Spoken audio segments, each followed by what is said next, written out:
करे तो ऋषभदेव के जीव ने कहा था कि बैलों के मुख पर कपड़ा बांध दो, रस्सी बांध दो, कुछ भी बांध दो ताकि वो फसल ना खा पाए।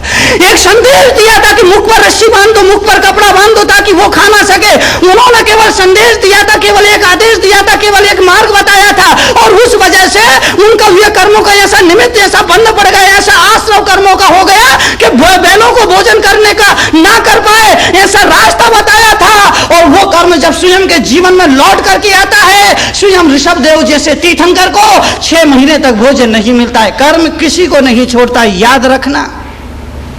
चाहे वो तीर्थंकर ऋषभदेव हो, चाहे भगवान पार्श्वनाथ हो, और चाहे नारायण श्री कृष्ण हो। श्री कृष्ण का जन्म जेल में हुआ। अरे गरीब से गरीब के घर भी बेटा होता है तो बेटे की जन्म की खुशी में कम से कम एक फूटी थाली तो बजा ही देता है।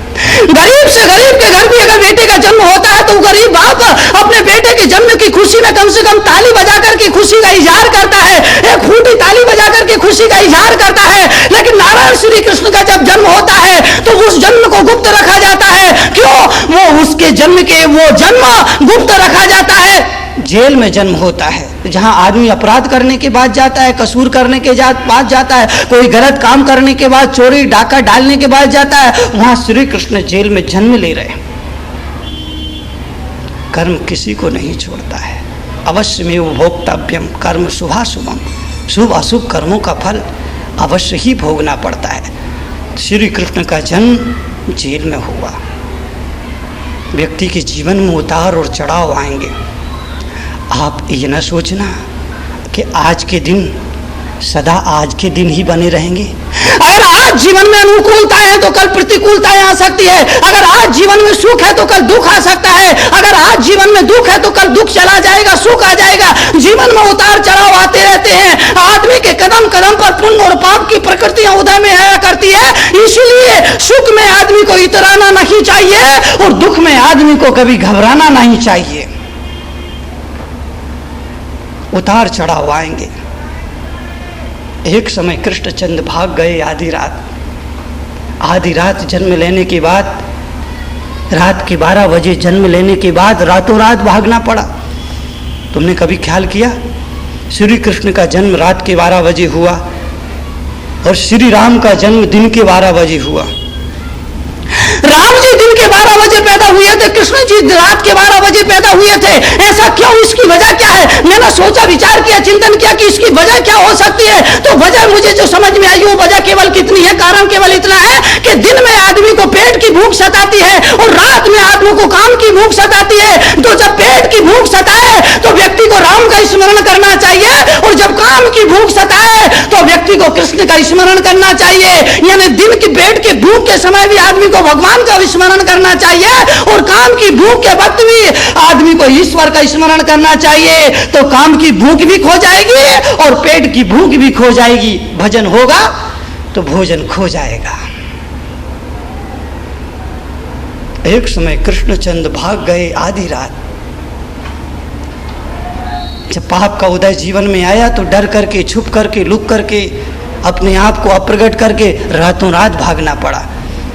एक समय कृष्णचंद्र भाग गए आधी रात। एक समय कंस को पछाड़ दिया रण में। जिस श्री कृष्ण ने जिस कंस के डर से भागे थे, एक वक्त आया कि उसी कंस को पछाड़ दिया, चित्त कर दिया, दबा दिया, नष्ट कर दिया।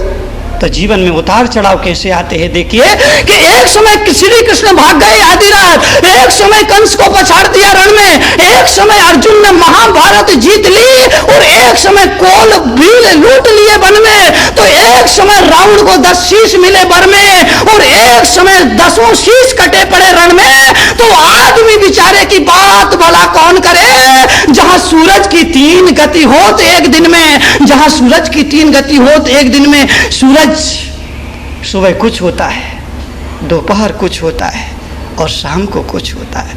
दिन का देवता दिवाकर, दिव्य रश्मियों का भंडार, अतुल शक्ति का प्रतीक। सूरज के जीवन में भी 3 स्थितियां आती हुई, सुबह कुछ, दोपहर कुछ और शाम को कुछ। तो सूरज के साथ ऐसी दुर्घटना घटती है तो फिर आप किस खेत की मूली है? मूली नहीं, आप तो बहुत मामूली है।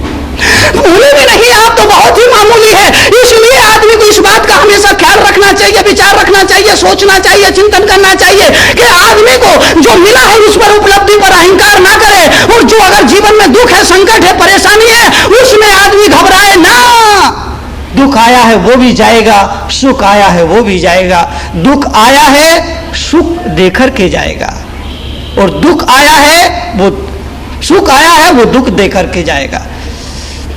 जब व्यक्ति के जीवन में सुख आता है, सुख रहता है, और सुख जब जाने लगता है तो अपने भाई सुख का हाथ उसको पकड़ा जाता है और कहता कि भाई मैं तो जा रहा हूँ, यहाँ तुमने तो मेरी कोई पूछ परख ज़्यादा नहीं की है, अब ये मेरा बड़ा भाई है सुख, इसे अपने पास में रखना, ये तुम्हें दे करके जा रहा हूँ, इसकी पूछ परख करना, अगर इसकी भी पूछ परख नहीं करी तो ये भी चला जाएगा। अरे सुख जाता, दुख जाता है तो बड़े भाई को दे करके जाता है, दुख को सुख को दे करके जाता है। तो जीवन में उतार चढ़ाव आएंगे, जीवन में धूप छाया आएगी, जीवन में पुण्य पाप आएगा, जीवन में अनुकूलता और प्रतिकूलताएं आएंगी, लेकिन आदमी को दोनों के लिए तैयार रहना चाहिए। अपने आप को मानसिक रूप से तैयार रखिए। जीवन का पुण्य का सूर्य कभी भी डूब सकता है और पाप का चांद कभी भी प्रकट हो सकता है। तो मैं कह रहा हूं आपसे, भगवान ऋषभदेव को 6 महीने तक आहार नहीं मिला। तीर्थंकर पार्श्वनाथ पर 7 दिन तक कमठ के द्वारा उपसर्ग होता रहा, इंद्र रक्षा करने के लिए नहीं आया। मर्यादा पुरुषोत्तम राम को भी जंगल में 14 वर्ष तक भटकना पड़ा। श्री कृष्ण का जन्म जेल में हुआ और मरण जंगल में पैदा हुए अकेले, और जब मरण हुआ तब भी अकेले थे, कोई भी नहीं था। मैंने कहा था कि सारी जीवन की यात्रा एकाकी ही हुआ करती है। अकेला जीव आता है, अकेला चला जाता है, ये बीच का मेला है। सुबह मेला, शाम अकेला, ये जीवन का सच्चाई है, जीवन की सच्चाई है, जीवन का यथार्थ है। सुबह मेला, शाम अकेला। आदमी जब पैदा होता है तो पूरा मेला उसके साथ में होता है, लेकिन जब आदमी मरता है, उसकी मृत्यु होती है, तो आदमी अकेला होता है। मरघट के बाद, मरघट तक पहुंचाने के लिए सारी दुनिया तुम्हारे साथ हो जाएगी, लेकिन मरघट के बाद तुम अकेले होगे।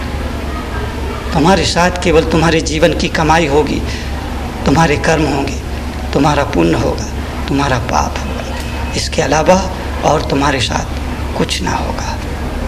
तो ये पंचम काल है।